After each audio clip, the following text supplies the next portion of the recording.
How's everybody doing? Good. Wait another minute. I'll just keep admitting people and then we'll start. Right.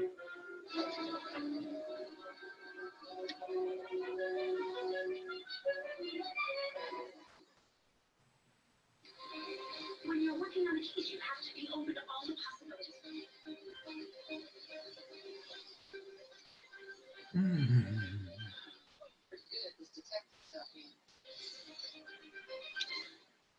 All right, I've got 12 noon.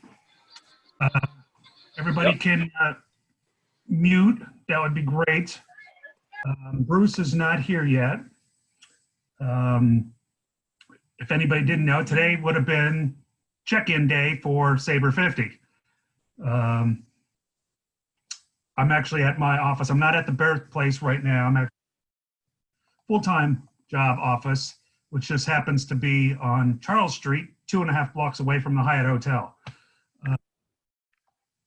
So I know we're all sad. I know a lot of people are worried that SABR 50 now next year, at the moment, does not coincide with Orioles games. Folks in Phoenix are working on that, so don't get too upset just yet. There's a chance the dates will be switched. So just keep your fingers crossed that the Hyatt works with us. Couple other things I will mention quickly. Those of you who want to contribute to the next newsletter, we're trying to get it put together and out in early August. So if you could sing to Ruth by the end of July, that would be greatly appreciated. Our next 2 meetings, virtual meetings for August, baseball season starts, will be August 5th. The time might switch a little bit because another chapter is having a meeting that night too. But we're going to have Bernard McKenna, who's one of the founders of the Baltimore chapter and a professor at the University of Delaware, talking about his book on the Baltimore Black Sox, which just came out. And for the next called Shot Lunch in mid-August, which I think is the 19th, we're going to have SABR member from North Carolina, Frank Amoroso, talk about his Whopper historical fiction series of 3 books on Babe Ruth, which have been out a couple years now. I can't think of anything else. Today's speaker, obviously, is Bill Nowlin. Anything that's published at SABR pretty much goes through him, so we all know his name very, very well. He's a very nice man. I don't have his current work, but I do have the printout of it. Working a Perfect Game. So obviously he will address that. For those of you who've been long-term members of the Baltimore chapter, our first ever SABR Day was January of 2016 at Towson University, and Bill was one of our inaugural 4 or 5 presenters that day. So he's been a great supporter of our chapter. I've spoken to him many times over the years at conventions and all that kind of stuff. So he's very well known, very well respected, certainly knows his stuff. So I will mute myself and I'll let him take it away. And if you guys have questions, stay on mute for now, but you can always send Bill a chat question. You don't want to wait till the end. So I'm going to be working simultaneously. So you see me turning my head. Don't be upset. I'm going to be here. Go ahead, Bill. I decided to unmute myself. That was probably a good idea. Hi, I remembered that. I wasn't sure of the date, but I had recalled being at one of the earlier chapter meetings, and I thought maybe it was the first one, and I guess it was. I very much enjoyed it. I must have had about 50 people there. It was a pretty good turnout, I think. I just took the train down from Boston and stayed at Bruce's house, and then took the train back the next day. Very enjoyable visit. Maybe someday I'll get back to Baltimore again. I was planning to be there yesterday, but that didn't work out. So this new book, I've got the actual one here. It oddly enough looks the same as the printout that you showed. It's published by a company called Summer Game Books. They're a relatively new company. Turns out that the publisher, the guy who started the company, Walt Friedman, went to the same high school I did in Lexington, Massachusetts, also known as the birthplace of American liberty, since that's one of the first battles of the American Revolution broke out there. I spent 7 years, all through high school and college, as a tour guide on the Lexington Battle Green, showing tourists around, not for pay, but I earned tips. And it was pretty good. I enjoyed telling people about the battles of Lexington and Concord and the history, and filling them in on as best I could, the story. It was kind of fun too. I really enjoyed when British tourists came, because I would let them know that we realized that we were not, I shouldn't say we, because my parents weren't here at that time, but the farmers in Lexington that started the revolution were British citizens. They were, in fact, taking up arms against their own government. So it was a pretty risky and bold proposition. They were not patriots. They were the opposite, if you want to look at it that way. Now, I won't get off in too long a tangent there. This book is about Major League umpires, or actually anybody that goes into umpiring. And I haven't prepared any speech. I don't have any PowerPoints and so forth, but I thought I'd talk about how the book came together, some of what I learned during the book, and then I hope that the question and answer will bring out a lot of information or ideas. I hope I'll learn a few things too. The idea, the germ of the idea probably started in 2002, when Boston was the host city for the SABR convention. I'd been a member, I joined briefly in the middle 1980s for about 2 years. And at that time, SABR didn't do that much for me, so I let my membership lapse. But around 97, I think it was, I came back again and stayed ever since. I started working on a book about Ted Williams, and the contacts that I made through SABR enabled me to reach out to a lot of different people in different areas around baseball. And I just got so engrossed in working on that book. I thought I was going to write books when I grew up, and so I guess I finally started growing up maybe around then, when I was 50. I just really enjoyed it and have been involved ever since. When we had the convention in 2002, I went to Milwaukee the year before to see what a SABR convention was like, because I'd never been to one. And I very much enjoyed that experience. Probably most of you have been to one or more conventions, and I don't need to really sell you on it, but I hope we will have it in Baltimore this coming year. I do know, as was said, that the SABR staff is working on trying to lock down a date when the Orioles are in town. That's the goal, and it's all a question of working out something with the hotel. I helped put together a panel at that convention in 2002 that was on umpires.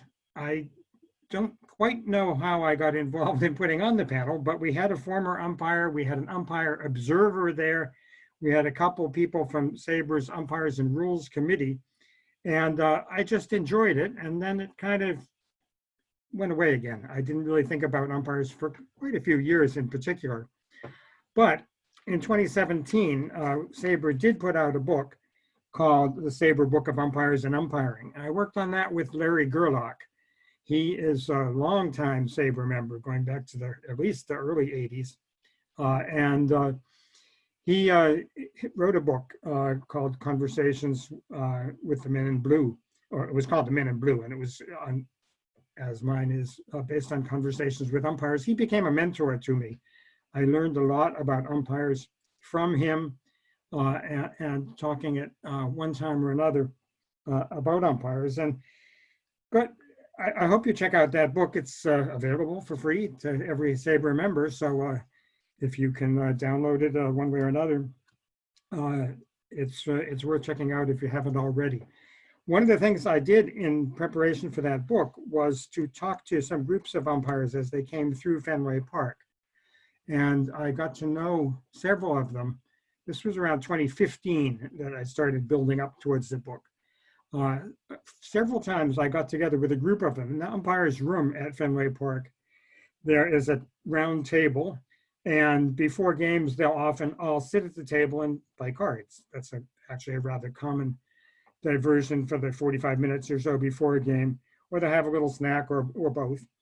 But I'd get there about an hour before the game, because I learned that's about when they arrive, and ask if I could have a little time. And usually I would be, the first time might be a Friday night, and they said, I know you're just arriving here today, but trying to get settled and all, but maybe we could talk tomorrow. And almost everybody said yes, okay, sure. I don't know, I thought that people would be much more reluctant to talk, umpires. They have nothing to gain in particular by talking to me about umpiring. Usually they have reason to be somewhat skittish in talking to the media. But I think I somehow must have convinced them that I was safe enough, and maybe they were guarded at first. I found it very easy to talk to most of them. I did interview 72 Major League umpires during the course of this new book. There are only 76 of them at any given time, but as I did it over a period of 5 seasons, 2015 through 2019, there were a few retirements in there. So I really talked to most of them. There were 5 or 6 who declined to speak. And that, I thought it would be 80%, 90% wouldn't want to talk, but it wasn't. Most everybody was willing to talk.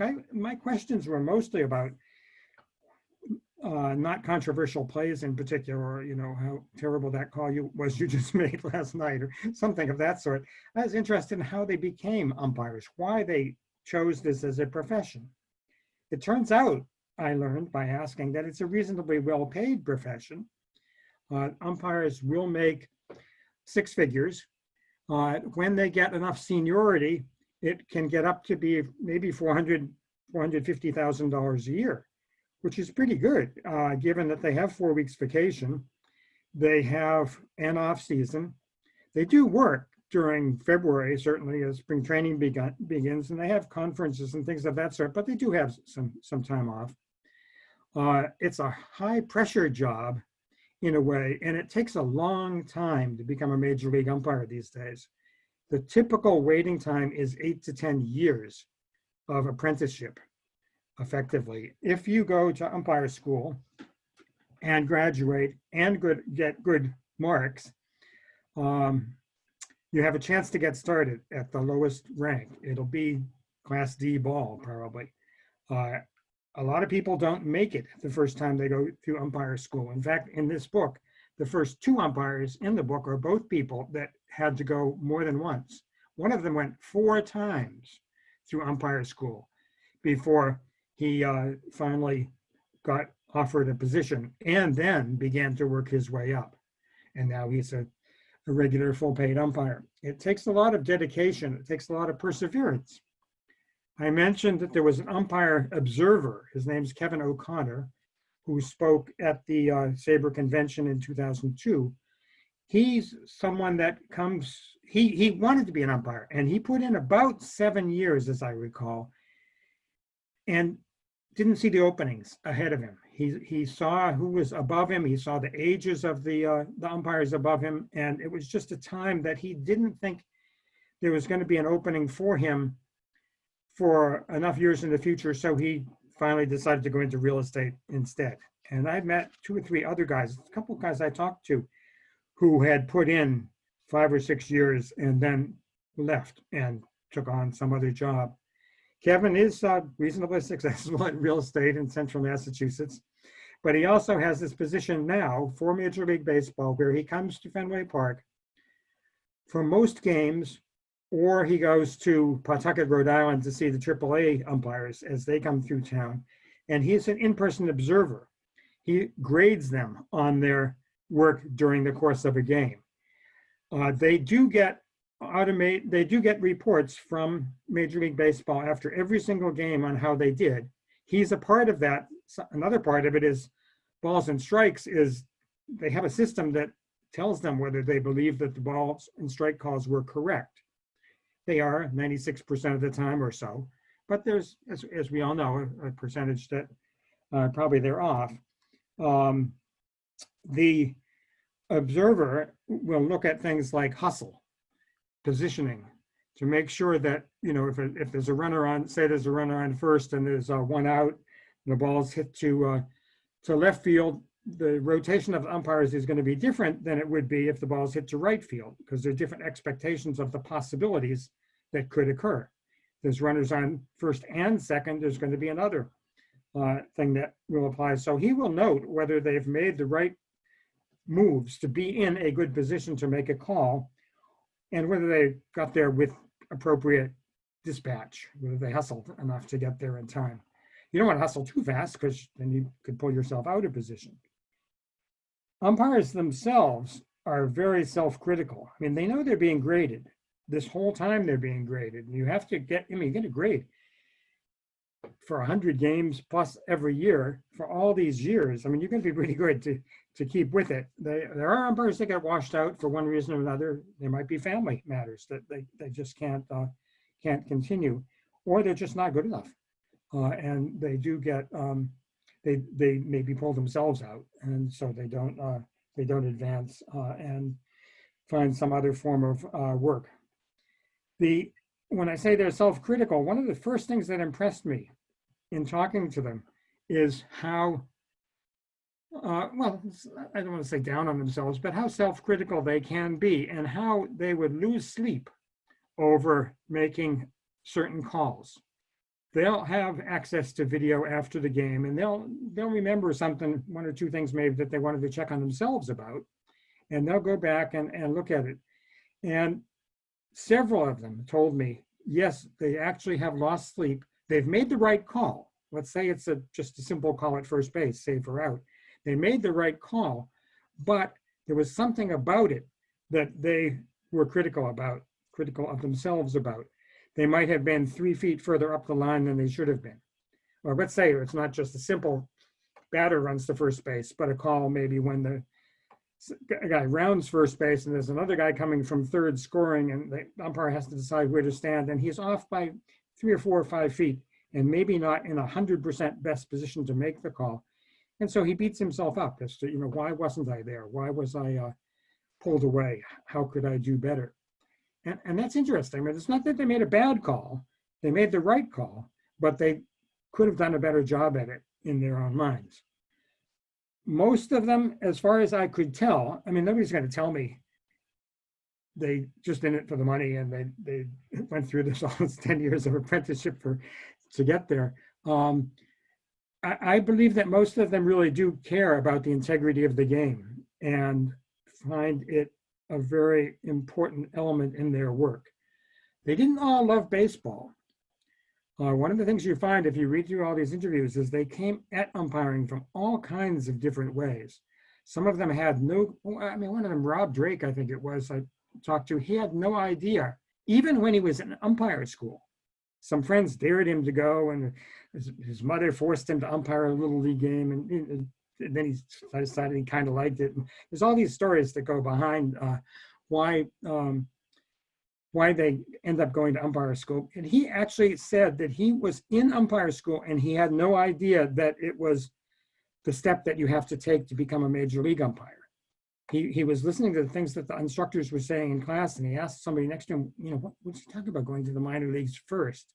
What does that mean? And he, you know, he's now, you know, a major league umpire and all that. But it was, it kind of dawned on him during the process that it was, there was a whole different thing going on that he wasn't aware of it at first. I lost my train of thought there, but I went to umpire school myself for 3 days just to see what it was like, a taste of it. Hunter Wendelstedt runs the school that his father, Harry Wendelstedt, started some years ago. And he didn't start it, actually, he inherited it from a previous umpire, but Hunter runs the umpire camp now. And when I was talking to him, he said, you should come down, come to umpire school. So I said, okay, I'll come down, and I think it was January 2017. I went down and stayed for 3 days. And I was impressed at the combination of classroom work and on-field work that they did. There were about, I don't know, maybe 100 people there. They all tell the story. Maybe there were more, because the stories often say there was 150 people. And the first day of class, which I wasn't at, they say, look to your left, look to your right, only, and then look around the room. Of this entire room, only one person is probably ever going to make it to the major leagues. You might get a minor league job. You might get a job in college. You might get a job working in a school system someplace. But to make it all the way to become a major league umpire is extremely selective rate of passage or achievement. One person told me he went to umpire school the same year that Hunter Wendelstedt went. He had to go to umpire school himself. He couldn't just step in there because his father was an umpire. He said they were going down the list of people, and people were introducing themselves, and they said only one person is going to make it. And then he all of a sudden, this guy stands up and says, "My name is Hunter Wendelstedt." And the guy went like this. He said, "Oh, well, there goes my chance of being the one guy that makes it." But actually, 3 people from that class made it, as I recall. One of the things I noticed in the classroom work that they did that impressed me was they put up photographs of umpires from the 40s and 50s, maybe the 60s. And one of the things you were supposed to do in the classroom was to write down on a piece of paper who these umpires were. And I'm thinking to myself, how are people supposed to know from a photograph who this umpire was from the 1950s? Okay, maybe they did a little study of history of umpires before they came here, or maybe not. And I asked them about it later. I said, why do you do that? And they basically said that they were trying to develop in the class a respect for those who came before, for the tradition that they are hoping to become a part of. They're trying to develop an understanding of days gone by, and the people, and there have all been men so far that have made it to the major leagues, who've come before them. And I'm kind of impressed by that. And that connected to what I was saying before about my belief that they care about integrity of the game. So I think they actually have a degree of reverence for the game and respect for those that came before them and want to hold up their end of things. When you become an umpire, it's a really difficult life, even at the major league level. Yes, you're very well compensated. You have had to go through this many years of apprenticeship. And actually, I mentioned Rob Drake again. He, when you're in maybe you've reached AAA and you've got your first year or 2 in at AAA, you're being graded extra carefully then. They're looking at you more carefully than they might the occasional look at somebody in single A. When you're in AAA, you're getting graded very carefully. I sit next to Kevin O'Connor in the Fenway press box most of the time. And so he and I sit a few seats away, but I'll go over and talk to him about things. So I get a pretty good idea of the way he does evaluate these guys. The lifestyle is a difficult one, and I'll get right back to that in a minute. But the point about Rob Drake was that in your final years, when you're being really considered for a major league position, you become what's known as a call-up umpire or a fill-in umpire. And those are people that when the major league staff goes on vacation, say there's a crew of 4, one of them might be on vacation, they need somebody to come in and take that person's place so they can have a 4-man crew. And so they'll call up a AAA umpire, and that gives him a chance to work and show himself at the major league level under even more scrutiny. That is good, but you've got to be even more flexible than if you're just going around with your same group of 4 to the different AAA parks, because you're suddenly called and said, we need you in Kansas City tomorrow night. And your plan to go to,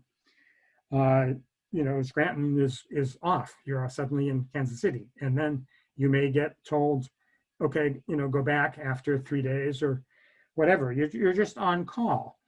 And a normal, let's say, an official major league umpire, somebody that's been hired to be part of the major league staff, they work 120 games a year. on the field and they work 2 weeks of replay, for which they don't get credit. I mean, they get paid, but they're salaried, but they don't get credit as games worked because they're not on the field working, even though they're there as an important part of the game. A call-up umpire, a fill-in umpire, can get called to work 20 or 30 games a year, or can get called even more. They get paid the starting level major league pay if they're called up. For, say you work 3 days, you get essentially the minimum wage for a major league umpire, which is probably about 5 times more than they were making even at AAA. They're making maybe $15,000 to $20,000 a year at AAA. It's not a highly rewarding job. So it's big when they get called up. It's a major step in pay. They love to get called up for 2 reasons. It shows they're on possible track to make it all the way one day, but also they do get this paid a little extra. I just saw a question pop up about David Vincent. He was chairman of the umpires committee for a while, and he was part of this panel back in 2002. David, along with Larry Gerlach, was another mentor of mine. We talked a lot about umpiring, and he certainly knew all the guys, and all the guys know him. When the Umpire Media Guide came out last year, 2019 Media Guide, they even had a dedication in the front page of the Media Guide to David Vincent, who had passed away the previous year. That really spoke volumes of the respect that the umpiring profession had for our chair of the SABR Umpires Committee. It's pretty impressive. Rob Drake worked his final 3 years. He worked over 1,200 games as a fill-in umpire. When you think about it, that's 10 years worth of games if you're working 120 games a year. But the last 3 years, he worked over 150 games each of those years. So he was actually getting paid more than the guys that were official major league umpires, but at the lowest level. He raked it in those few years. They call it back pay because they're finally getting paid at some kind of good level. But there was 1 year he worked 159 games. You think about it, he wasn't getting any 4 weeks off. He got 3 days off, 3 games off during the course of an entire season. He may have worked as much as the first baseman or the shortstop for one of the teams. If they run the gauntlet, they make it all the way, then they're hired. I was really fortunate. One day I was at Fenway Park, and I had heard from Kevin O'Connor upstairs. He told me that this guy, John Tumpane, had just been promoted to the major league staff. And I said, "You mean today?" And he said, "Yes, I just got an email about it half an hour ago." And this was about 5 o'clock or so, and the game was ready to start at 7. So I decided, well, I'll go downstairs and say hi to John. I'd already interviewed him before, but I just considered myself very lucky to be there the day that he got called. And I congratulated him on the way in. I asked him, "When did you find out?" And he said, "About 2 o'clock this afternoon." I said, "So you mean just 4 hours ago you found out?" And he said, "Yeah, and I'm still floating on air." Every one of them, when I learned how important that call was, there's often a little joking that goes on. Joe Torre and somebody called from the office and they make some joke before they telling them that they've been hired because they know what a big deal it is. One of them said he was in a restaurant with his family and he just broke down crying. He just couldn't stop crying, and people were asking what the problem was and so forth. He just put in so much time, so much effort to try to make it, and then to finally get the word. It was a great day. So I was privileged, I thought, to be there when John got the word. I had said I'd come back to the lifestyle a little bit.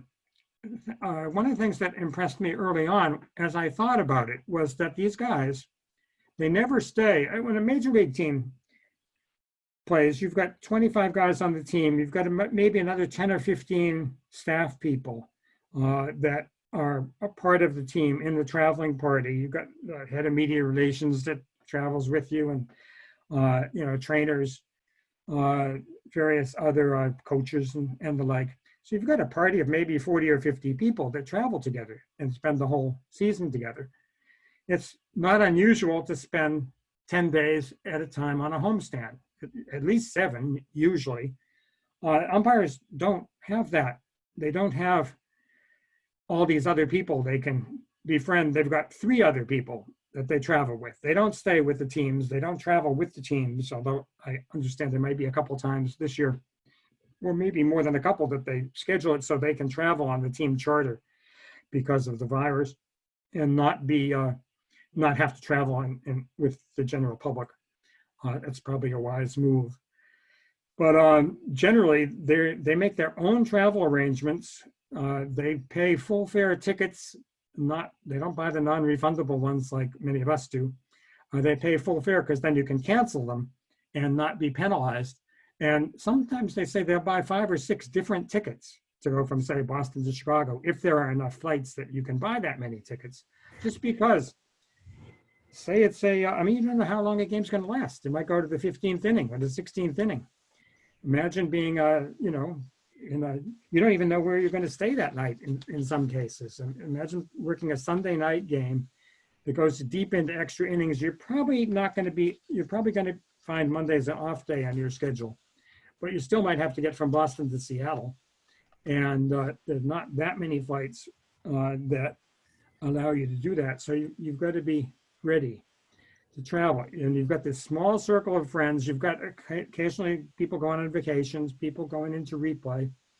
And, but basically you've got this small group of people that you hopefully get along with, okay? And they're your close friends. They don't befriend players. They don't befriend team executives because they need to keep some distance from that for objectivity and all the right reasons.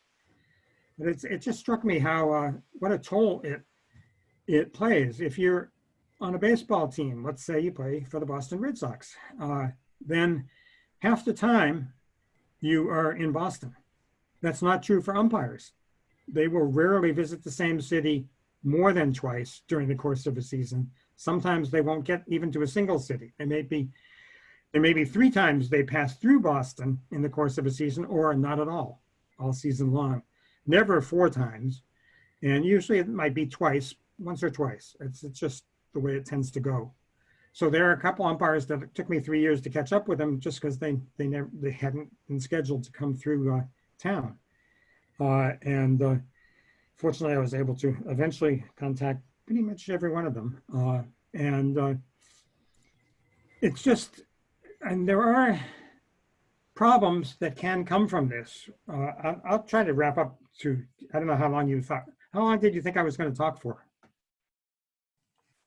It's up to you. We have a 2-hour window. Oh, okay, well, I'll try to wrap up in the next 10 minutes or so to allow some questions and so forth. I think I can talk forever, but I'll try not to do that. Now I lost what I was talking about.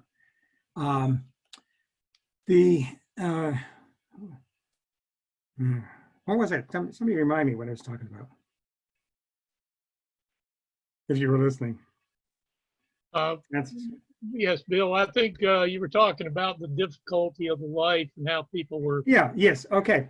That's good. That helps me get me back on track. One of the very first umpires I talked to was Ted Barrett. He's pictured on the back of the book. Picture of him sitting in the umpire's room at Fenway Park, relaxing.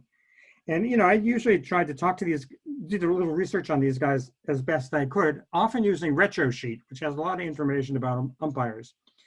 Then I look up newspaper stories about them. And in talking to him, some things that I hadn't known but came out in the conversation. He is interviewed in the SABR book that's already out, the SABR book. I did a separate interview with him and wrote him up, and then he was part of a group conversation. But I learned that he was a PhD, for instance. And I thought, oh, that's kind of unusual. There are 2 of the guys that I talked to have a doctorate. The other one is Dan Bellino, who's a doctor of law. He got into umpiring because his mother worked for the Superior Court in Illinois. And he said he would hang around the office with her, and he saw all these lawyers come to the courtroom, and they're all dressed up. They all were nicely dressed, and he was impressed with their spiffiness, I guess. And so he thought he wanted to go to law school. And that got him interested in going to law school. He ended up in real estate law, but he did end up going to law school. And law school, law enforcement, and umpiring, there's some overlap there, but it was kind of a bizarre twist that saw him really become more of an umpire. Ted Barrett, I found out, had a doctorate in theology. And he joked, they call me Reverend Dr. Crew Chief Barrett, because he was also the crew chief. So I said, oh, isn't that kind of a little unusual? How did you get that? And it turned out that his dissertation, which I was able to get from the university he went to, his dissertation was about the problems that umpires face in the life that they have, the loneliness that they have. Sometimes there have been problems of substance abuse in the years past. Maybe somebody that has a problem these days. I can't speak to that, but there had been, and he interviewed many of his fellow umpires about the challenges they faced. Some of them just extreme loneliness, sometimes substance abuse. He even mentioned sex addiction as a compensating problem that some people had because they're away from their families for weeks and weeks at a time. I mean, imagine, being an umpire and maybe your kid's in Little League, maybe your kid's graduating from high school. There are things that you might miss out on. Maybe you can get an exception, get a day off and schedule things the right way, but a lot of people graduate around the same time of year, so not everybody can take vacations all at once. They miss out on a lot of family occasions and have a lot of challenges. So he interviewed them about their problems and how they address them. And he did it from a religious standpoint. His own belief was that faith can help you in many respects, and I'm sure it does for many people. There's a group of religious group within the umpiring community. There's a strong charitable group called Umps Care. They do a lot of charitable work, but there's also a calling for Christ for some umpires who are Christian, and there are, I think, other things as well. But he these days, and I think for the last 10, 15 years or so, I was impressed how Major League Baseball tries to take care of umpires. They have a medical staff that's on call. They have a couple of psychologists that are also on call. And I met the doctor. He's from the state of Maine, but he lives out in Phoenix now, and he's Mark Latondre. He's on call. If some umpire gets hit, they have a whole concussion protocol they go through. They work with the local team's medical personnel, but then he'll be on the phone with them right after the game to ask them how they're doing and to schedule possibly testing. Maybe somebody has a dental problem. He'll try to arrange that while they're on the road. They could get hit by a ball in the face, but they could also just develop another kind of mental problem dental problem. A mental problem too, maybe, but as we all do. I was impressed with the investment. I mean, that's several $100,000 a year. I don't know how much, maybe more than that Major League Baseball pays to have medical professionals available to the umpiring staff when they need it. That really did impress me. I'm seeing a question pop up here as I speak from Jack Morris. He said, are there any umpires left from the 1999 mass resignation fiasco? And if so, did you talk to them about it? Yeah, I think there are 2 left right now. There were more. The 22 umpires resigned and didn't come back. A few of them did. One was Phil Cuzzy, who was the first guy I interviewed in the book that Working a Perfect Game. And somebody should ask me what that means, in case I forget. He's the first guy I talked to, and he had just been hired. His father was a union worker, and he grew up in a union household, and he'd just been hired by the Major League staff in his first year on the job, and all of a sudden the umpires, halfway through the year, they decide they're going to resign as a form of protest in 1999. and he went along with him. He was in the room, and he they thought it was going to work. It didn't work. They basically, Major League Baseball accepted all their resignations, and some of them lost their jobs, never to get them again. He fought his way back. Eventually, he left because he didn't have a choice. He resigned, and he went off and did some other things. But in the back of his mind, he kept thinking, you know, I was a good umpire. I like umpiring. I want to come back. And so a few years later, he started asking if he could come back.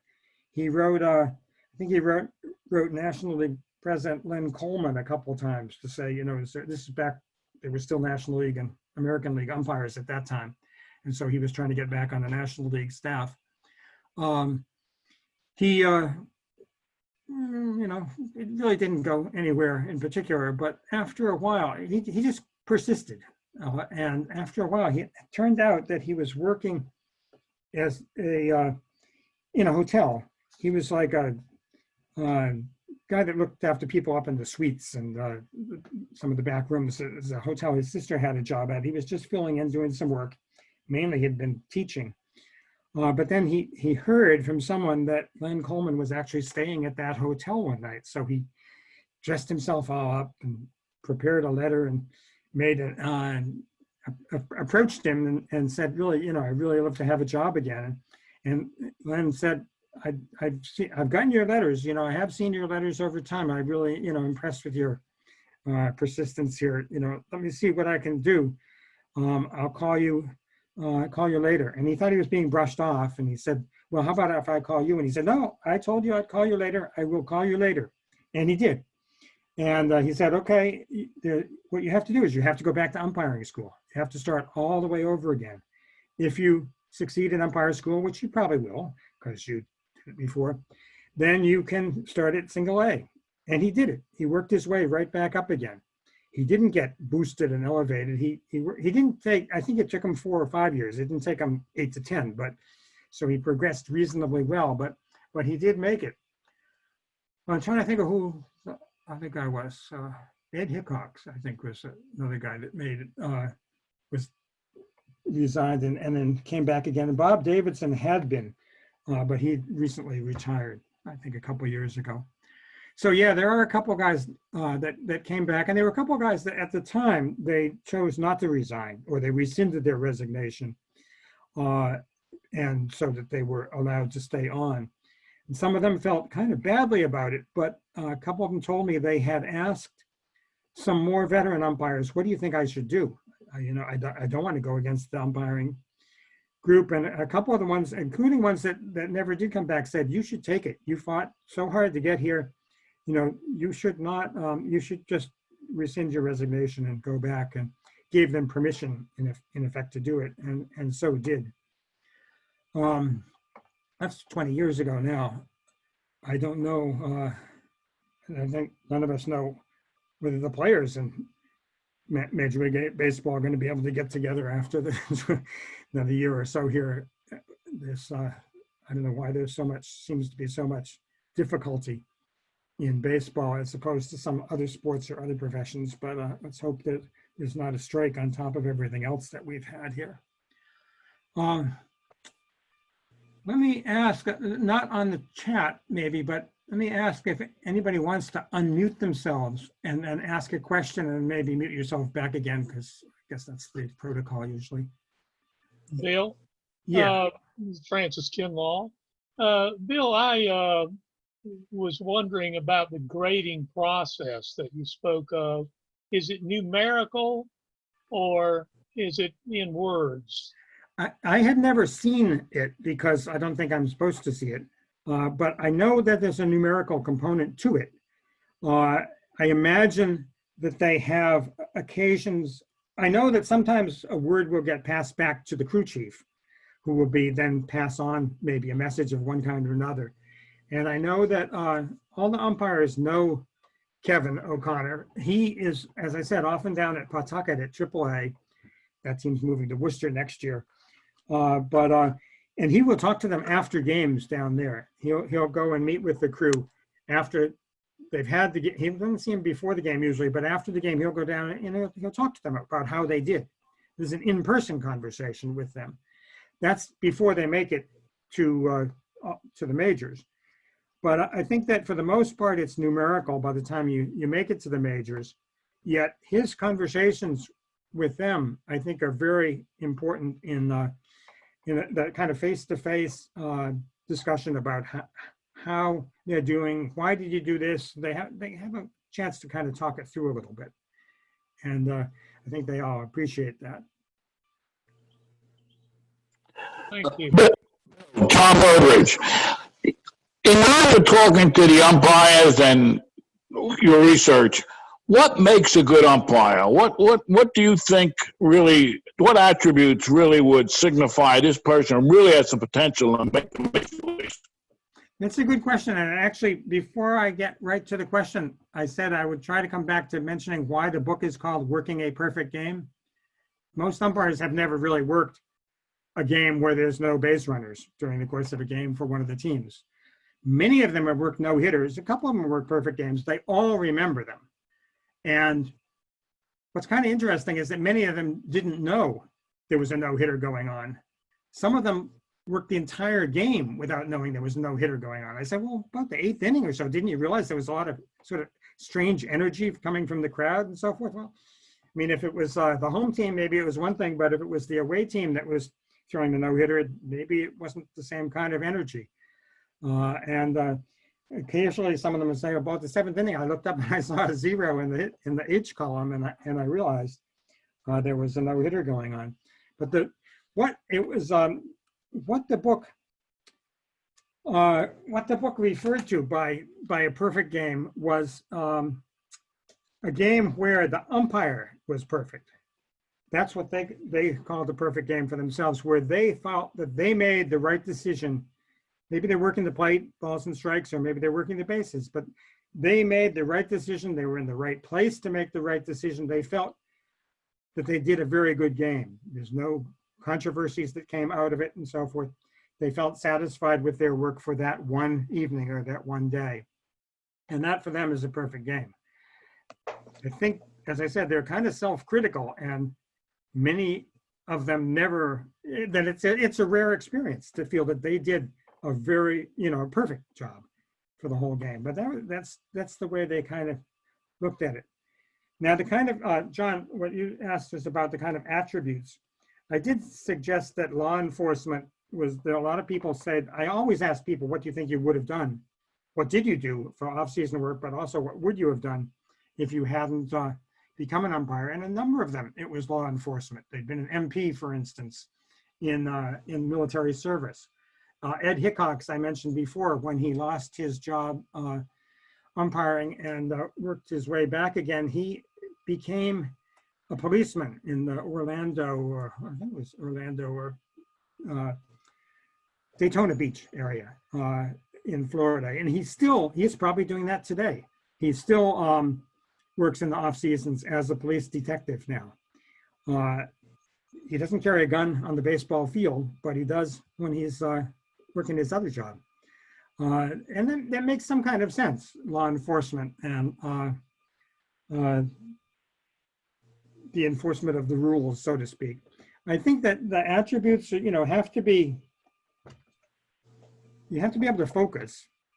You have to be able to tune out a lot of other things. I asked them, if you're working the plate and you've got a knuckleball pitcher throwing, or somebody that, throws an awful lot of, fastballs, do you anticipate the pitch? Does it help you to think about what pitch is probably coming next? And they almost all recoil at that idea and say, no, you can't anticipate the pitch. That puts you in a dangerous position. If you're expecting something and something else happens, you're a little bit off. So you have to take every pitch separately as it comes.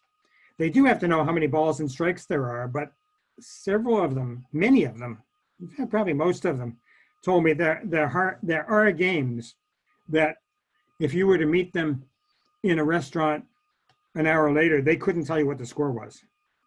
They could tell you who won the game, probably. Not 100% of the time, but most of the time, they certainly know whether the home team won or not, because the game was 8.5 innings long, maybe, instead of 9 innings long, unless it went into extra innings. But they often wouldn't know what the score was. 6-2 or whatever it might have been, because their focus is pitch by pitch, play by play. And that kind of impressed me too, that they could disengage. I mean, I tried to guess how many baseball games I've gone to over the course of my life. I have no idea. Over 1,000 anyhow. And I rarely watch the umpires. Even today, even working all this stuff and so forth, I'm, watching baseball, watching where the ball is hit and so forth. They don't even always watch where the ball is hit. Sometimes they know where it's, it's heading to certain field and stuff, but they've got to run to get into another position and then pick it up quickly afterwards. They have to know where the ball is, but it's, I don't know, it's there's a dedication, there's a narrowness of focus there.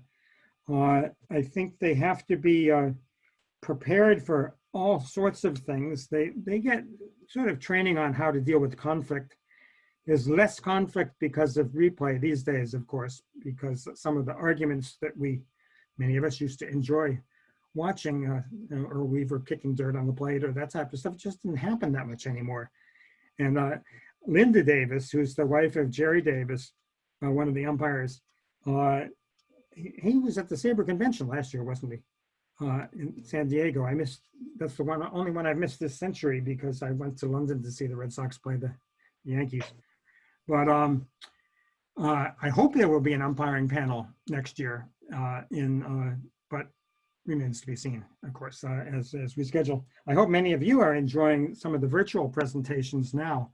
I've enjoyed most of them, but there's some very, very good presentations that are taking place each weekend online, and I've been impressed with the quality of them. Bill, I got a question.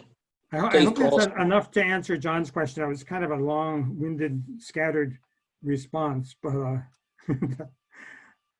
Dave Paulson here. The late David Vincent was head of the umpires committee in SABR, and he had a lot of information.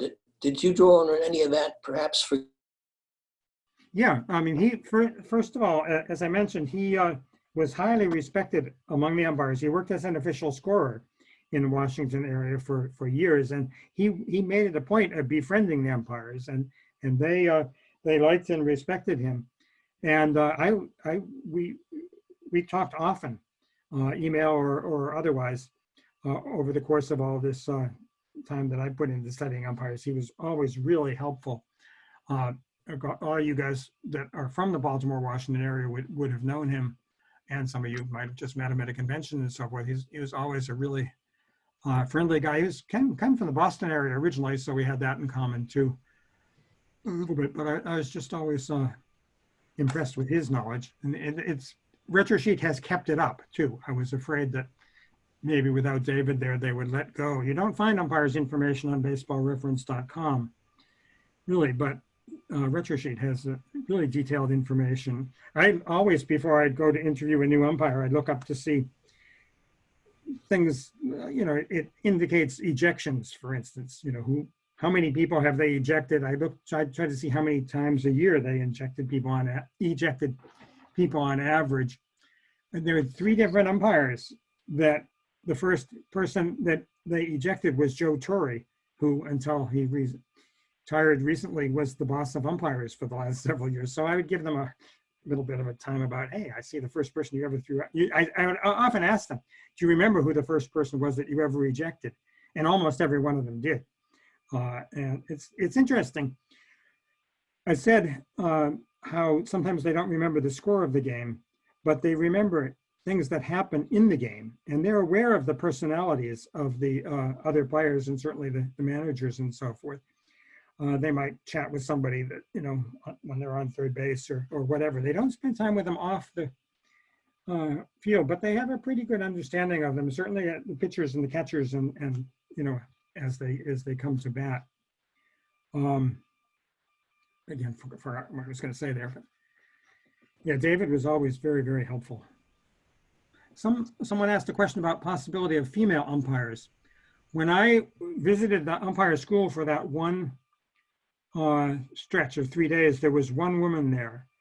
I was kind of disappointed that there weren't more, but there was just one, and she wasn't even there for the full stretch. She was there, I think, for 2 weeks or so. But the Major League Baseball, I believe, would very much like to have some female umpires. There, in the SABR book, we had an article about Janet Moreno, who is a full-time umpire in Cuba. And she's done it for maybe 10 years or so at this point now. So that was nice to be able to feature her. There are a couple of women in Canadian baseball at the very top level, I think. And there have been women that came pretty close to making it in majors, but for one reason or another, and we don't always know what goes on behind the scenes, of course, they didn't go all the way. I think they would very much like to break that glass ceiling, or whatever you want to call it, kind of ceiling, when they can. I think it'd be great if that can happen. I think many of you may have had a chance to meet Perry Barber at a SABR convention too, or see her on some of these panels. She's been umpiring for decades now. She's not in the running to become a major league umpire, but it's when you hear her passion for the game and her passion for getting things right and so forth, you can see that they're missing out on something if they don't get more people involved. Somebody asked about, Jeff asked a question about what was the procedure for firing umpires for poor performance. I don't know, actually. That's a good question. I didn't talk to any umpire that got fired. And I think most of them, it has to happen, but I think it's extremely rare that it happens at the major league level. I imagine what happens is they get urged to retire when you get to the major league level.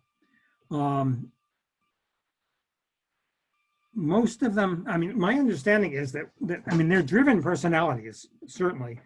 And my understanding is that almost no one has ever been fired at the major league level. That'd have to be a pretty serious transgression, like maybe selling tickets to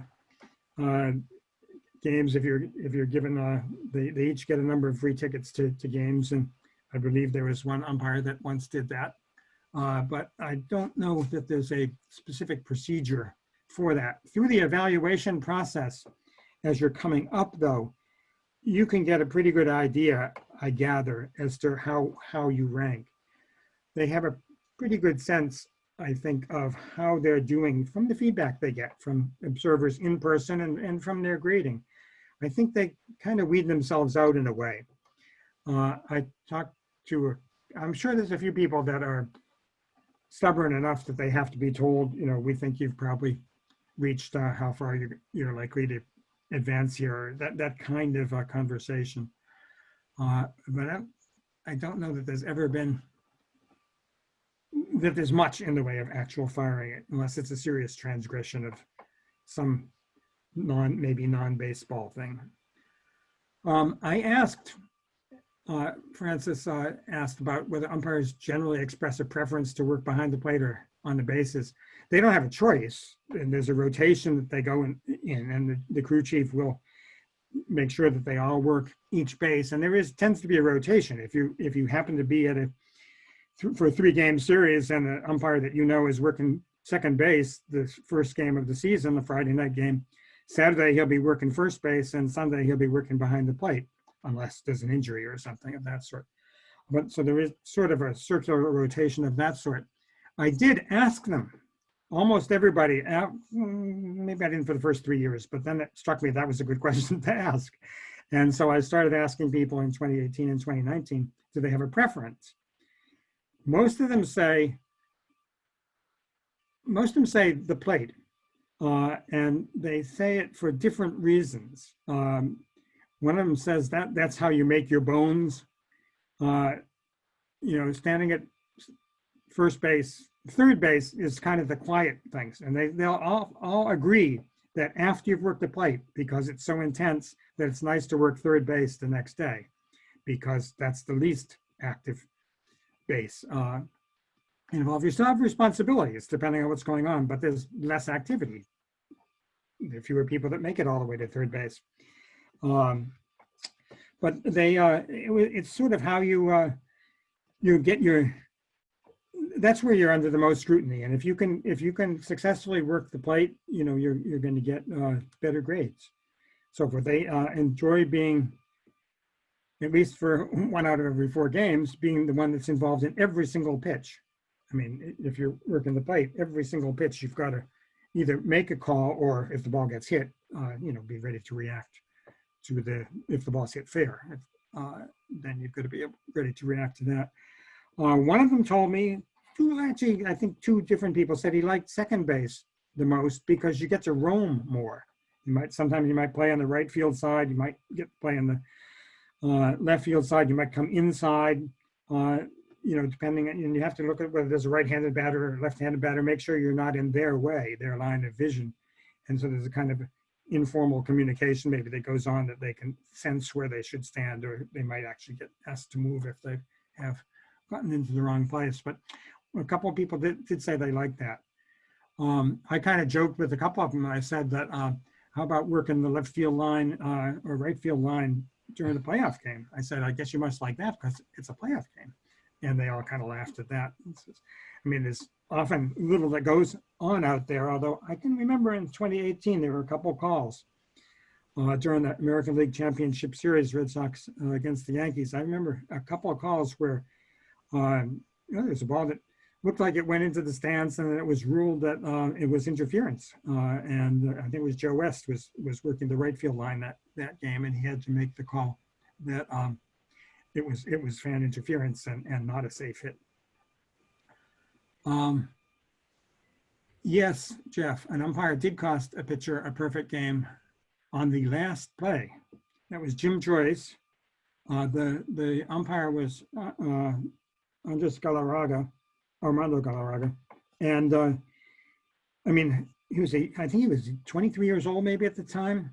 I did talk to Jim. Jim's retired now, but he made the call. He called the runner safe, and then the 28th batter made an out. So it was not a perfect game. He got a shutout, but it's all been, there's a big difference between pitching a perfect game and pitching a shutout. You're known for life if you pitched a perfect game. He was, that young Venezuelan ball player missed out on a life-defining experience because of a bad call at first base. Jim went into the umpire's room after the game, called it up on video, immediately saw he was wrong and that it was supposed to be an out. And he went out and talked to the pool representative from the media. He just said, I blew it. I made a bad call. I robbed that boy of a perfect game, and I'll regret that forever. He himself, it turns out, had a difficult experience. I believe it was someone maybe his mother had just died a few days beforehand, and he'd been staying at home. He'd been going through a very, very rough experience. Possibly his concentration was off a little bit. Possibly he was just in the wrong position, or we do all make mistakes. Possibly he just blew it. The thing that was most impressive to me is that the two of them collaborated and wrote a book about it later. That the two of them got to know each other, working with a third party, a writer that put it together, and they wrote a book about the experience, which is just wonderful that they could both talk to each other, that the pitcher could forgive the umpire for being human, and that I myself had thought that it's such a unique experience to pitch a perfect game, and he really did pitch a perfect game. The umpire's call was wrong. I thought the commissioner should have stepped in at the time and simply declared it a perfect game and said, we'll erase that, those two statistics, the next to the last batter and the final batter, and do that. I thought it would have made sense, but that didn't happen. And so it is the way it is. it's one of the reasons we have instant replay now. And that, of course, I asked every umpire what they thought about instant replay, and almost every one of them knows that the last thing they would want to do would be in that position that Jim Joyce was in on that call or some other call that was such a big and important call, and not have a chance to get it right. And that was the thing that impressed me, is they all talked about, I want to get it right. It doesn't matter what it takes. Whether they want automated balls and strikes, I tend to suspect that most of them don't. That I'm not sure they like that idea of an automated strike zone, but it may happen whether they like it or not. I think almost every one of them appreciates the value of being able to have a replay umpire in New York, and the group they have down there working replay, make sure that they get the call right on some of these very close calls. Bill, Yeah. I took myself off mute. Hope you and Peter don't mind that. I wanted to just explain something, rather than put this down in the chat, to make it a little clearer. You mentioned that the title of the book, of course, the concept of a perfect game for an umpire. Did umpires believe that they actually can call a perfect game if they're behind the plate and they have over 200 pitches? Do they think that they got them all right, or they got them reasonably right? Certainly the latter. I don't, that's a question I should have asked and didn't. I think they know that they get 97% of them right, because they're just good at what they do. And the automated system, which, we have been able to put a man on the moon. I don't think it's impossible to develop a system of technology that can tell you whether a ball is really a strike or should be a ball. I think that when they get their ratings, it's nobody ever, when they're at the major league level, nobody ever gets below 96 or 97 in terms of balls and strikes. But I think they, I don't, it's a good question as to whether they believe that this game, I really got this game, I really nailed it, I got every single one of those right. I don't know if anybody's ever gotten the 100. That's a good question to ask too, on that measurement. I suppose they have, but maybe not all that often.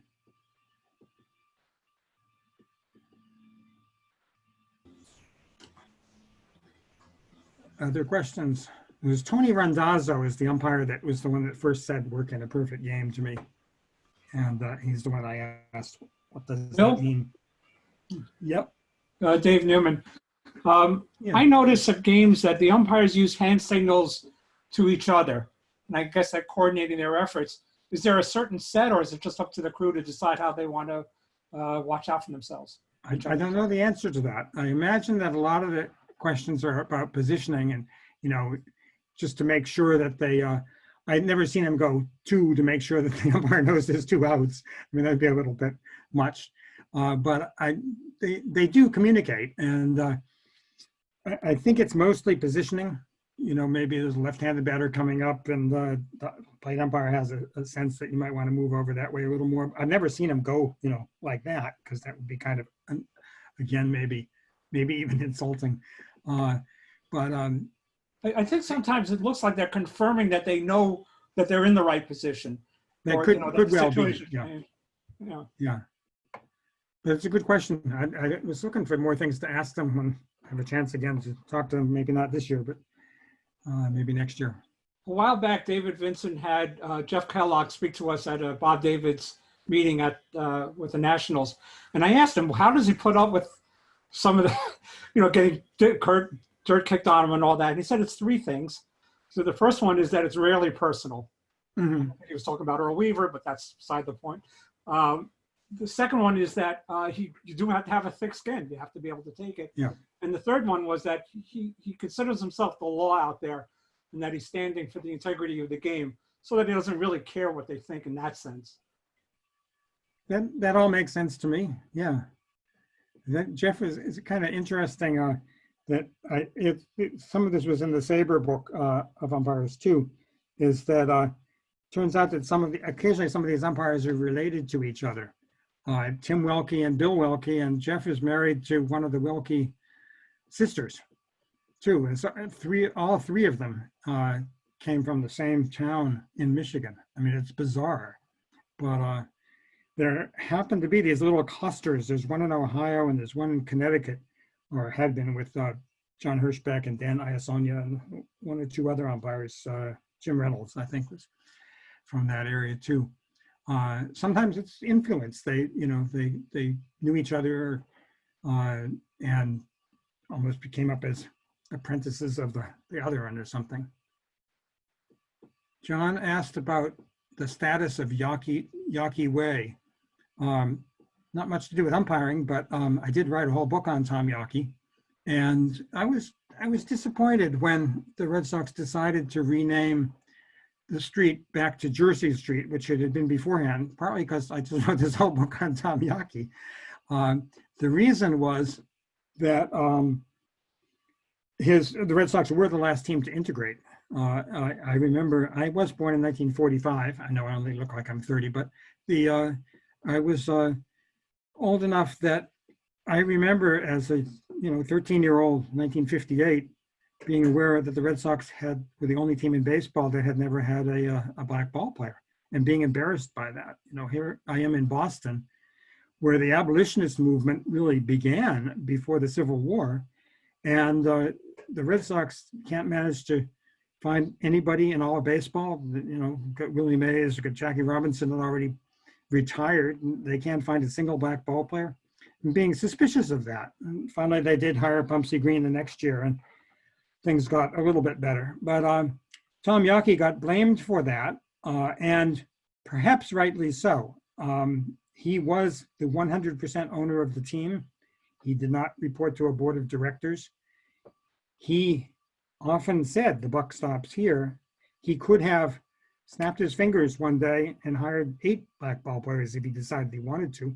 It was entirely within his right and maybe responsibility to do so, but he didn't. And yet, when I went to South Carolina and spent several days visiting the area where he lived in his main home, where he lived in the off season, as I met some people that had worked with him. There's just one guy that worked on the estate that he had there, and when I interviewed him, he was wearing a Martin Luther King baseball cap.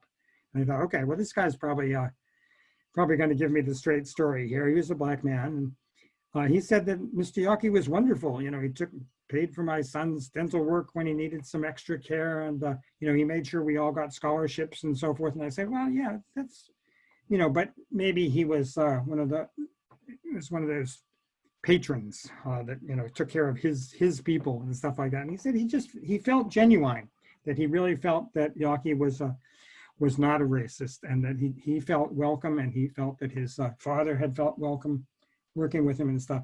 So I don't know. It's what it came down to in the end was that there are black people in Boston that felt uncomfortable coming to Fenway Park because of the street being named Yawkey Way.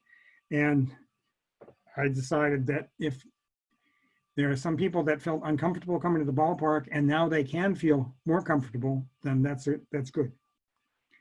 I remember pointing out at the time, this is a current issue today, obviously, with all this Confederate statues and so forth. I do remember making the argument that Tom Yawkey never took up arms against the United States government, the way all these General Robert E. Lee did and all of these other people that seem to still be honored with names, but that's a couple years ago now.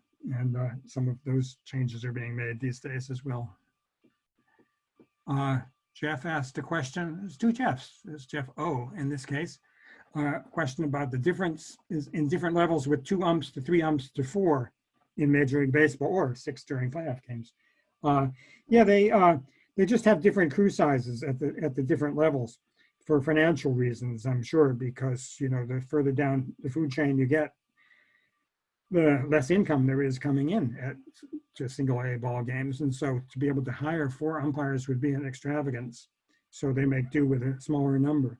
But when you go to umpire school, you're taught the 2-man system, the 3-man system, and the 4-man system. That it's a difference. You have different rotations, you have different positioning. The plate umpire has to stay behind the plate all the time, of course. But other than that, you have different positions that umpires are responsible for in different ways they have to try to cover the bases. But I think it's mostly economic in its origin. And there are occasions when they're rare, but you will still see couple of games a year where an umpiring crew will work a 3-man rotation because one of the umpires might get injured during the course of the game or just before the game. I saw it happen once or twice last year at games I was at, that umpire got hit by a ball or something of that sort. Ryan asked whether there was really a singing umpire. Apparently, I heard that at another SABR online session that I was at recently. I had not heard that before that I recall. I mean, we do have a singing umpire now, which is Joe West. Actually, he's a country music singer. I think, let's see. Yep. Here's his album, his CD called Blue Cowboy, Joe West. It's a good record, actually. He's not a unique singer, maybe, but he had a good band and he's got a good voice and he sang some country standards and I kind of liked it. So we do still have a singing umpire, but there was apparently one that sang on the field and entertained some of the teams involved one way or another. I should try to do a little more research on that.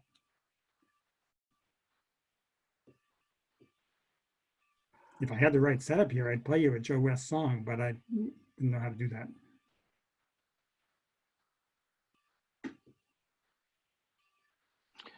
I'd like to add that Joe West played quarterback for Elon University. Okay. Yeah, there's several of the umpires, actually their main sport was not baseball, if they even had a sport when they were in high school or college. Some of them, were, one of them was a catcher. I said, well, okay, you got more experience behind the plate then. And he said, yeah, I think it really paid off. I think it helped me to have had that background. And then, others might have been second baseman or something of that sort. But some of them had no interest in all and just got into this somehow.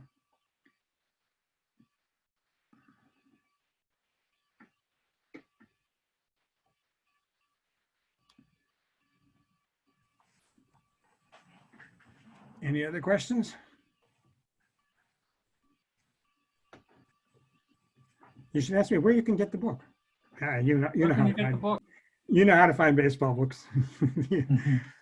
They're harder to find these days because bookstores aren't open in a lot of places, but hopefully that'll change too. But there's the usual online.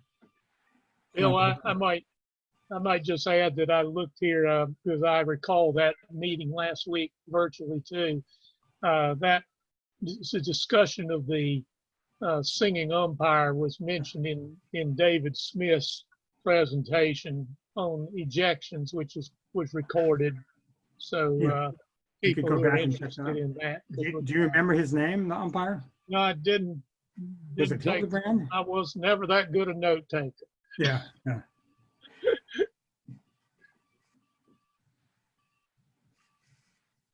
I don't Yeah, all remember. these, all the SABR Virtual stuff is all available. There was one of them I missed last week, and it's something we can go back and look online.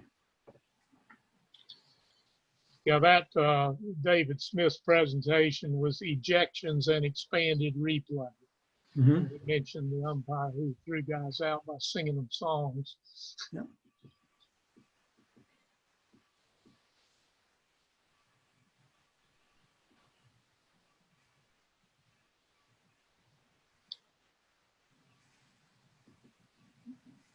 Looks like we may have dried up on questions here. Questions, comments? Reminder for anybody who buys a book or reads one from one of the authors that we talk to during these Zoom sessions, always appreciate a review either at Amazon or Barnes & Noble or those kind of places. So in the last month we had DB in our Hall of Name book, and had Tom Wolfe and Called Shot, and I read both of those, so I did reviews in the past couple of days for them. So Very good. Ryan just asked another question about a favorite umpire to study. Actually, I never finished up with Ted Barrett. I mentioned how he had become a minister, but another thing I learned about him is that he had been a boxer. He was a sparring partner, and I believe it was more than 5 or more heavyweight boxing champions. He was their sparring partner, Mike Tyson and several others.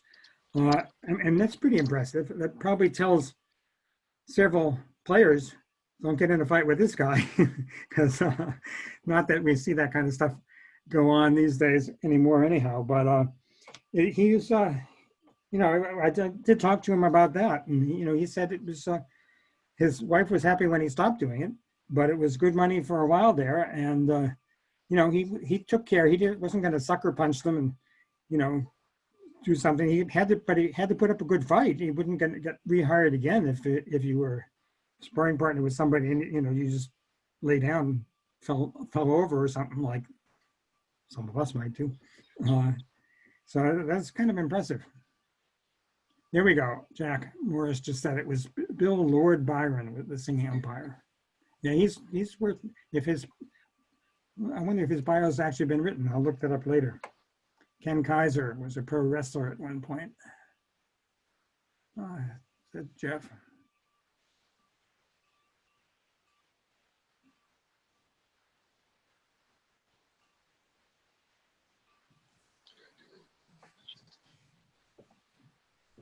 Chris Anything else? Guccione was a guy I enjoyed talking to a lot too. I don't know, he and I just connected in a certain way. He still has the record for the most games worked as a fill-in umpire. I don't remember the number now, but it was a little over 1,300 games that he worked before it was finally an opening and he got hired to the majors.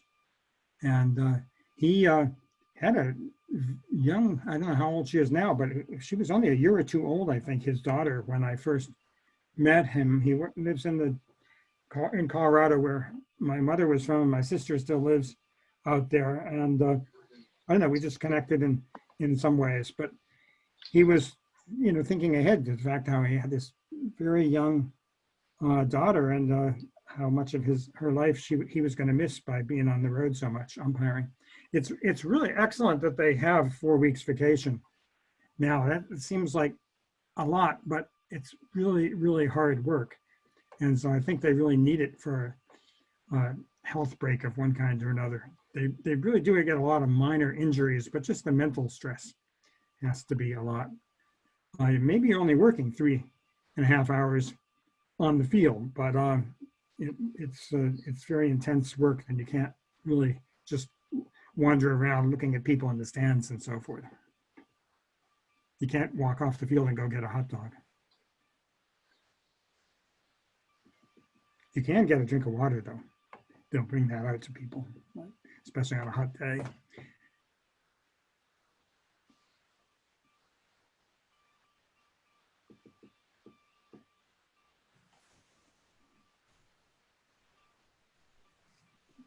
I just thought of one more question, Bill. Keep 'em coming. Did the umpires express any preferences or opinions about the difference in umpiring in different cities, such as, say, a New York or an eastern city versus a Midwestern city? That where I've been, sometimes the crowds seem a little more laid back and not as intense, so to speak. But Yeah, one thing that can be nice is, typically, as I mentioned, there are no more than 4 nights in any given city. Might be a three game homestand, but they're there for 4 nights. But every once in a while, they might get an opportunity to work back-to-backs in, say, Chicago. Or, as we know, there's like four different cities, I guess: Chicago, Los Angeles, New York, and I'm not thinking San Francisco, where you could stay in the same area. And they will tend to get a hotel someplace in between there if they're in Chicago back-to-back, but it doesn't actually happen all that often. You'd think the schedulers would make sure that it happened a little more often. It doesn't seem to. I became pretty close friends with Steve Palermo, before he died. He was an umpire supervisor himself. He'd been a working umpire, but as many of you may know, he got shot and paralyzed trying to come to the help of a waitress after at a restaurant in Texas, someplace, and he then so had to leave the field. But he would come through. He was from the Massachusetts area, and so he'd come to Fenway Park and often sit there. I wrote his biography up for SABR at one point there. He moved to he met someone and moved to Kansas City, and he just liked being central because it only takes you half as long to get there as it takes you to go across the country. So if you're an umpire that was living, had a home in Florida, for instance, okay, well, you got two teams down there. They're not necessarily that close to each other, but then you might have to go to Seattle or Denver or Minneapolis. And if you're in Kansas City, it tends to be a little quicker. If you've got a vacation, you can get home maybe that night instead of waiting till the next day to be able to get home. Geography factors into some of it. That's true with spring training. A lot of them have homes in Florida or the Phoenix area now, and working spring training games, they get to pick. I mean, obviously, if everybody picked the same place, Major League Baseball would have to sort them out, but they get to pick those Cactus League or Grapefruit League. And the guys in Phoenix just love it because there's so many ballparks so close to each other, they stay at home. And they get to go out to dinner. I mean, those are all day games, so they get to go out to dinner with their families after a game or friends. They will have an area since that's where they live. So that can make a big difference in terms of living. But during the regular season, yeah, it might be a central location. I don't really think that too many of them. It would be an interesting question to ask. Well, if it's a day game, what do you do for entertainment? There are times that you'll just go out and have a long dinner afterwards and so forth. You go out and see a Broadway show if you're in New York. I think a lot of them actually just go back to the room and maybe meet one of the other guys. And they do these days, because of the emphasis on fitness, physical as well as mental fitness, they do tend to favor hotels that have gym facilities. They might pay a little extra. They get a per diem, and it's up to them where they stay. And some of them might be willing to pay a little extra to stay at a hotel that has a good gym or swimming pool, so they can work out and try to keep in better shape. And that's I mean, we all remember from, well, maybe not all of us, but some of us I see from your pictures are of a certain age and can remember 30 years ago, some of these umpires were pretty badly out of shape. That's not so much the case anymore. No, I don't suppose too many umpires are going to be seeing Broadway shows this year, as Ryan points out. We'll be, I don't know. I mean, we'll see. There was a while, what was it, about a month ago, 5 or 6 weeks ago, we were talking about having the way that the NBA is doing the bubble thing. We're talking about playing all the major league season in Florida and Arizona and maybe Southern California. Now, this is the last 2 places you'd want to go right now.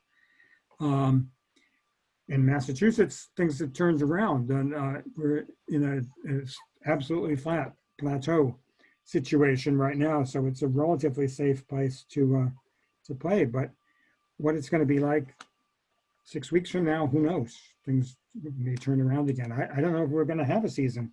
Hope so. I mean, it's supposed to start, 9 days from today is the first game at Fenway Park. I went over Sunday to watch them work out and see what that was like. There were only 4 people in the press box. They had it set up to accommodate 27 people if you sit far enough apart. And there are all these rules that you have to go through. You have to get temperature check beforehand, answer a questionnaire. And they don't provide food. You have to bring your own food in if you want food. They did have bottled water and Coke and stuff like that in the refrigerator, but the water fountains, I didn't even know if the water fountains were working. In the restrooms, in the restroom up in the press box, there's 2 stalls in the men's room. One of them was closed off, so you can only have one active at any given time. There are 3 urinals, and the one in the middle was closed off, so you wouldn't be near anybody else up there. They did a really good job, I think, screening people on the way in, and no interaction with the players. That's all done by video. The player will go to the interview room, and then the people in the press box can ask their questions as we are now. I mean, but they don't actually get anywhere near the players. I don't know what's going to happen when the season begins and they begin traveling on their charters and staying at hotels and so forth. It's been 4 months now, and it's getting worse in some places. Do they make their own travel arrangements? Yes, yeah, I mentioned that earlier. They may not right now because of this, because of baseball wanting to take care of them more. I think it's a good plan to have them hop on a team charter and maybe try to schedule. I mean, you wouldn't want them staying with the same team more than 2 series in a row. But I can imagine, say, if they were working at Fenway Park on, against the Blue Jays, and then the Blue Jays go to I don't know, Philadelphia, and the Red Sox go someplace else, they get on one of those charters and then work another series there. But then let's say they go to Philadelphia with the Blue Jays, and then they'll have worked 6 or 7 games in a row with the same team. I never would suspect that any one of them would suddenly become throwing calls, to that team or something like that. But it just doesn't look good. And they try to guard against that. So I could see them working back-to-back series, but then making sure that they didn't see that other team for the rest of the 60 games.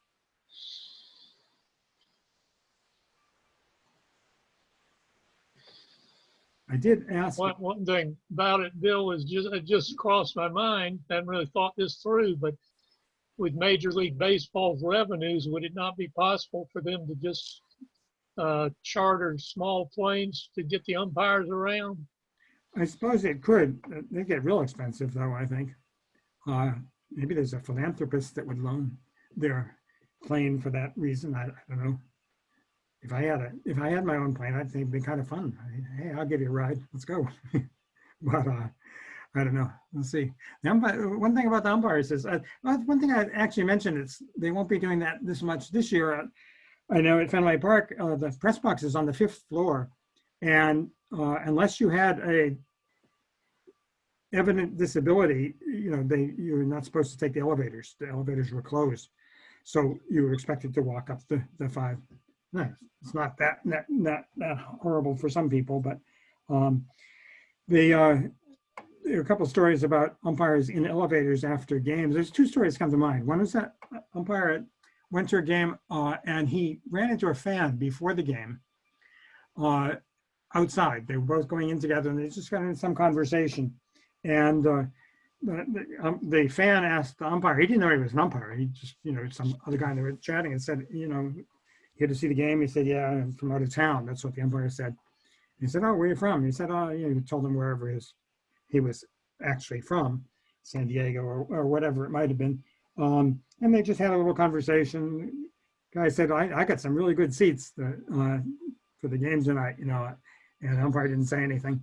And so then, the game got underway, and maybe the 2nd or 3rd inning, I don't know what it was, a little bit into the game, the umpire happened to see the fan. And the fan happened to see, whoa, that's the guy I was talking to on the way in. And so they went over and said hi. And he said, I didn't know you were an umpire. And he said, well, I came to see the game. And I told him he should have said, and I got a really good view of the game too. I got a better seat than you. I'm 3 feet behind the plate. But there's another story about, I don't remember which umpire this was right now, but one umpire was saying he was in an elevator after a game with a couple of the other umpires, and there was like 7 or 8 people crowded into the elevator. And he decided to have a little fun. So the other guys in the game were people that they were back at the hotel, I think, but they were obvious, maybe they had caps on or something. They were obvious had been to the baseball game. And this umpire decided to have a little fun with some of the fans. So he said, boy, I don't know, that was a good game, but that second base umpire, he was really terrible. Don't you think? And so one of the guys, they were a losing team maybe or something, they said, yeah, it was really bad. Whether he was or whether he wasn't, he was just agreeing with the umpire. He said, boy, if I ever saw that guy, I don't know, I think I'd knock his block off. I just punch him. And I said, yeah, I do that too. And, and so then they got off. And he never did confess to have been an umpire. He was just having fun with them. And I know, is one umpire, Joe West, that most of us might recognize.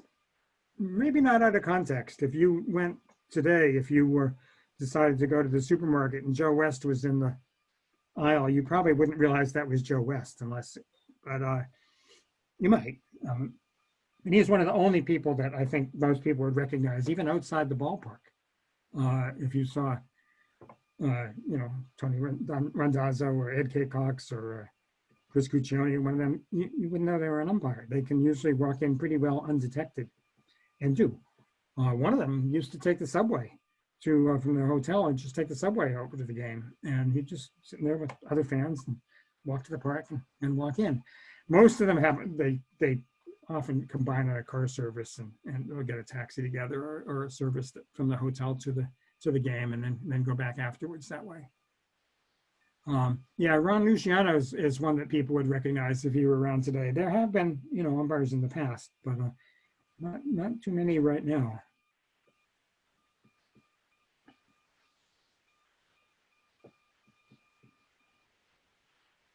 Who wins the World Series this year? I haven't got the slightest idea. I don't know if there's even going to be a World Series this year. I can well imagine season getting started and then having to stop. I would not be surprised to see them get 7 or 8 games in and then have a team or two that just has to stop, and maybe they keep playing the other ones. I don't know. I'll hope to enjoy as much of it as we can see. Whoever might win a World Series, it's certainly not going to mean as much as most World Series mean. Even if there are people banging on trash cans, which doesn't bother me so much. So they were banging on trash cans. It's your job to try to steal signals. It's the other team's job to try to stop you from stealing signals. It's cheating, yes, I agree it's cheating because it was defined as something you were not supposed to do very specifically, not to take advantage of video evidence. But, I don't get too upset about that particular one.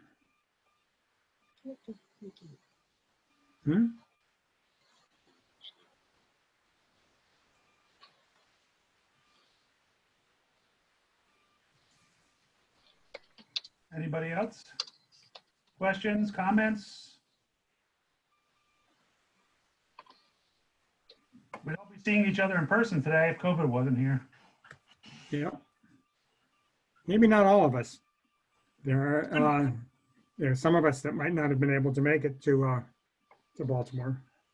We see Julio Rodriguez here from the Dominican Republic. He's been to, how many SABR conventions have you been to now, Julio? I met you at 1. 2? Great. Yeah, so you never know. One comment I have, I was at Fenway Park one time on those third baseline seats, suicide seats. And the umpire came over and gave a kid a piece of gum. And today, which was very nice, and I bet today that kid, which is long ago, still has that piece of gum. or a memory anyhow. Yeah. It's just weird. Umpires appear to emerge from a hole in the ground, and then after the game they go back into the hole in the ground. And because you don't recognize them, they're not entertainers. They're not out on social media pumping themselves up and appearing on talk shows and all that type of stuff. They prefer anonymity, and yet that's a nice interaction to hear. Rob Drake told me that he will make it a point, if time permits, if the situation is such, maybe there's a pitcher coming in or something like that, he'll often just go over and chat just very briefly with a couple of fans, just to sort of let them know that umpires are human beings too. That was a slogan I used for a while. Umpires are people too. And one of them say, yeah, we even had mothers and fathers once upon a time. We're real people. I think it's too much palling around with people in the stands is discouraged, but just a little friendly gesture, you know, given, maybe if there's a ball that they're going to throw out of play, I don't know if they're allowed to give away a ball, but there's a gesture you can make now and again to acknowledge somebody in the fan, just to say, hi, I hope you're enjoying the game or something like that.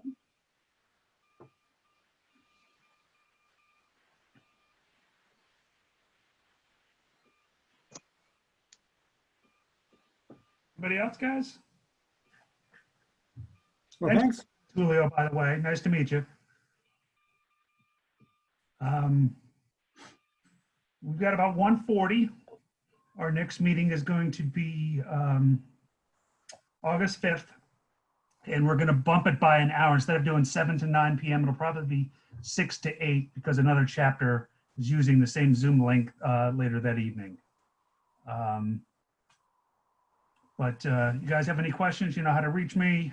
The website is slowly but surely coming along, so don't expect to see it until maybe early August. Some of us are actually still working here and there. You're welcome to ask me any questions you want to by email. I'm not too hard to find if you were too shy to ask one. I still have one question. When will the Baltimore baseball book actually come out? That's a good question. I think it's aimed to come out nearer the convention next year. I think we're simply going to hold it until close to the convention. And in my mind, it's a question of whether we should put it out in, say, March and April and hope it develops towards the convention. But I think the general feeling is that maybe to come out right at convention time. It's all done. I mean, it's ready to go. Hasn't been designed yet, but it's all put together.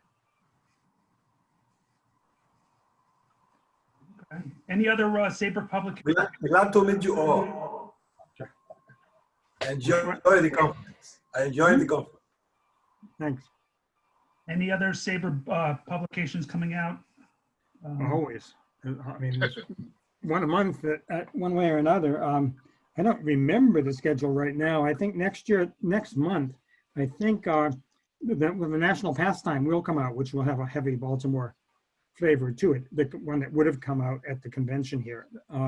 And I think that Turnstile is coming out next month also, which is the publication of the SABR and the Arts Committee. That'll be their second issue. I believe in September is a book that I edited called Baseball's Biggest Blowout Games. Just, you know, I think there was a game where the Red Sox beat the St. Louis Browns 29-6 or something like that. And that's one in there. I was that'll be on the cover of the book. I was able to talk my way into Fenway Park a couple of weeks ago, and we actually set up the old scoreboard to show the actual score, you know, inning by inning of that game, and I took a picture of it. So that'll be the cover of the book. But each team will have 3 or 4 games that were their franchise's biggest blowouts, wins, and then the biggest ones in postseason play. And in October, I think there's going to be a similar kind of book on the greatest comeback games. Julio and I are working on a book that'll be out next year on Dominicans in the major leagues, as we've had the book on Cubans and we had the book on Puerto Ricans, and now there'll be a book, I think we're aiming for maybe around May next year. I don't know, depends. There's a lot of, we want to put out a Spanish language translation at the same time. So we have both English and Spanish books, and sometimes that takes a little bit longer, but we'll get it done. And there'll be, in the next month or so, I think there will be a note that will go to all SABR members asking people that might have ideas for future books and might like to either just have an idea for a book or help edit the book to come out with an idea. There'll be a process. We formed an editorial committee to do it, because mostly it's just been ideas have come up and we say, oh, let's do that. But we kind of have a more refined process now where we'll be judging applications, so to speak. And it won't be so much one person wants to write their view of something. Almost all the books we've done with SABR have had 25 to 35, 40 contributors. And I think that's some approach we want to continue to take, to involve as many people as possible. I like to have people that have never published before have a chance to write. So I just put a limit that nobody can write more than 3 articles for any given book, so that we make it available. And then if I hear somebody, like maybe somebody even that's a college student and so forth, I'll really push on them to try to do something, build up their resume for future work, and then I'll try to work with them to help fashion something that's we can use in the book. That's a lot of fun to me, working with first-time authors. Any of you that have never written an article, do a games project article. It's just one game. And we'll work with you. We'll try to help you out on putting something together.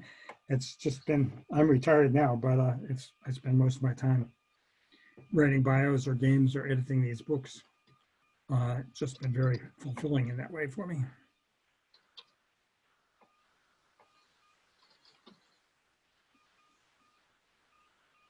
Anybody else? Well, thanks, everybody. I enjoyed talking about the book and umpiring and hearing the good questions. See you at another SABR chat someplace sometime. I'm be looking at the Vermont, on the Vermont meeting tonight. Last meeting, they had only 2 people showed up, so I'll try to make it 3.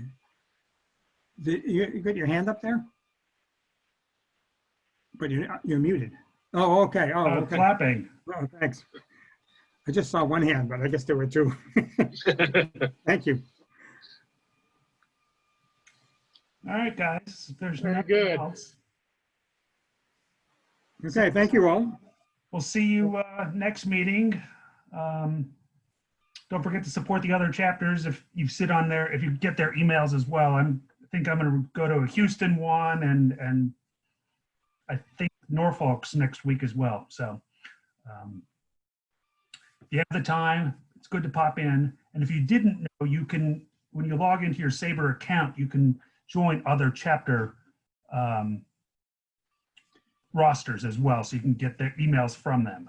So I think I'm probably up to 8 or 10 chapters, including Cooperstown and Philly and New York and a couple others. So if you'd like to participate and learn names and faces all around the country, it's out there and it's free. So. Yeah, the future of SABR is, I mean, who knows where we'll go from here, but I think that so many people have found so many advantages to this kind of communication that there'll be some aspect of it that continues. I think we all enjoy seeing each other when we can at conventions, but many people might have a disability, might have a financial hardship.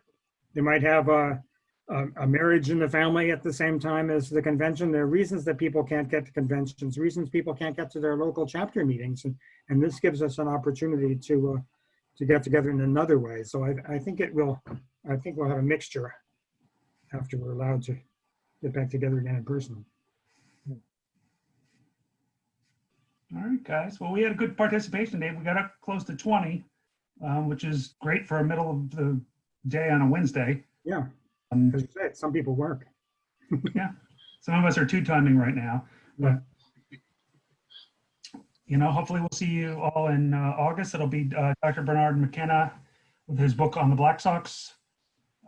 Just came out, I think, within the last month. I'm working on it now. So He contributed a lot to the book on Baltimore baseball. on Baltimore, yeah. And I've never met him before, so I'm going to look forward to seeing his presentation.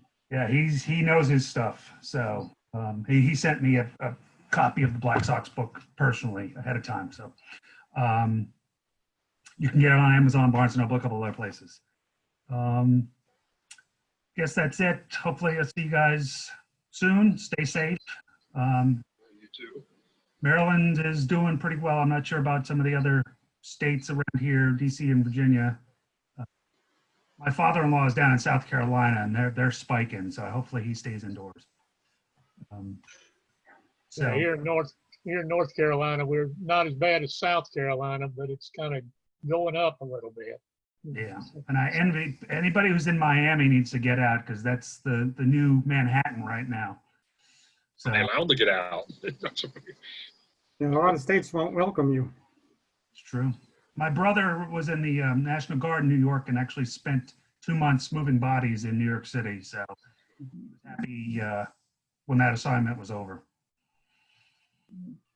So Definitely gonna, I don't want to get deep into politics here, but there's gonna have to be a debate about federalism and so forth in the days to come, because the state by state approach here has been a problem. yes. Well, everybody stay well. I'm going to sign out. Rona, everybody, those I can see you.